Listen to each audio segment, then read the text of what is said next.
नमस्कार दोस्तों, आज की तारीख के अंदर यहाँ पर 3 आईपीओ एक साथ में चल रहे हैं। नेट एवेन्यू टेक्नोलॉजीज का आईपीओ, उसके बाद में ग्राफिसाइड्स लिमिटेड का आईपीओ और उसके बाद में मरीन ट्रांस इंडिया लिमिटेड का आईपीओ। तो दोस्तों ये तीनों ही आईपीओ एक साथ के अंदर सेम डेट के अंदर चल रहे हैं। तो काफ़ी सारे लोगों का और आपका ये कन्फ्यूजन था कि भाई लिस्टिंग इनके लिए इनमें से सबसे अच्छा आईपीओ कौन सा है और लॉन्ग टर्म इन्वेस्टमेंट के लिए इनमें से सबसे ज़्यादा अच्छा आईपीओ कौन सा है। तो दोस्तों सब्सक्रिप्शन स्टेटस और जीएमपी के बेसिस पर मैं आपको ये बताऊंगा कि भाई आपको सबसे ज़्यादा लिस्टिंग इन किस आईपीओ के अंदर देखने को मिलेंगे और वहीं कंपनी के फाइनेंशियल फंडामेंटल और उनके पास्ट परफॉर्मेंस के बेसिस पर मैं आपको ये बताऊंगा कि भाई लॉन्ग टर्म इन्वेस्टमेंट के लिए इन तीनों ही आईपीओ में से सबसे ज्यादा अच्छा आईपीओ कौन सा है। तो चलिए दोस्तों बिना वक्त शुरू करते हैं आज के इस वीडियो को। और इसी तरीके के वीडियोस को पाने के लिए चैनल को सब्सक्राइब करके ऑल के नोटिफिकेशन बेल ऑन करना ना भूलें।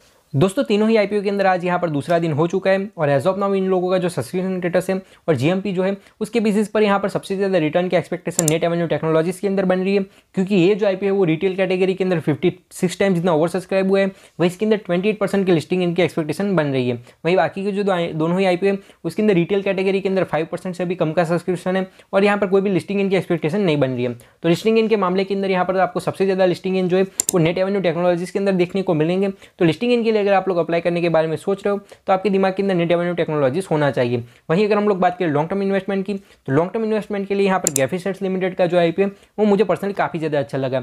और यहाँ पर बाकी के दो जो आईपीओ है उन लोगों को मैं लॉन्ग टर्म के लिए बिल्कुल भी कंसिडर नहीं करूँगा। तो आप लोग ये बोलोगे कि भाई साहब यहाँ पर नेट एवेन्यू टेक्नोलॉजीज के आईपीओ के अंदर इतना ज़्यादा सब्सक्रिप्शन है, इतना ज़्यादा लिस्टिंग इनकी एक्सपेक्टेशन है, फिर भी आप लोग फिर भी आप इसके बारे में लॉन्ग टर्म के लिए क्यों नहीं सोचते हो? क्योंकि नेट एवेन्यू टेक्नोलॉजीज का जो आईपीओ है वो दोस्तों उसकी कंपनी के फाइनेंशियल फंडामेंटल के अंदर काफ़ी सारे इशू है।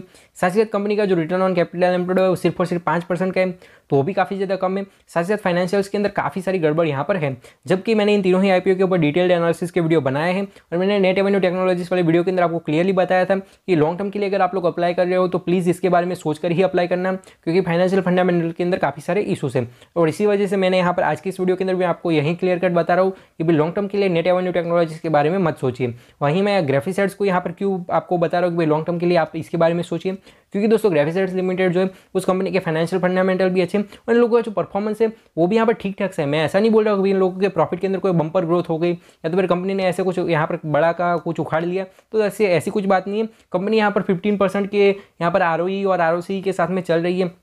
कंपनी की ठीक ठाक सी ग्रोथ है, कंपनी की ठीक ठाक सी प्रॉफिट ग्रोथ है।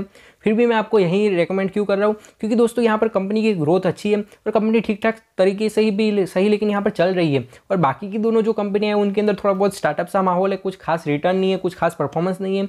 और इसी वजह से दोस्तों यहाँ पर हमारे लॉन्ग टर्म इन्वेस्टमेंट के लिए आप लोग ग्राफिसाइड्स लिमिटेड के बारे में सोचना है। तो बस ये कुछ बातें थी जो मुझे इस वीडियो के अंदर रखनी थी। आई होप कि आपके सारे के सारे डाउट्स क्लियर हो गए होंगे। मैं मिलता हूं आपको ऐसे वीडियो के साथ, तब तक के लिए बाय बाय, जय हिंद, वंदे मातरम।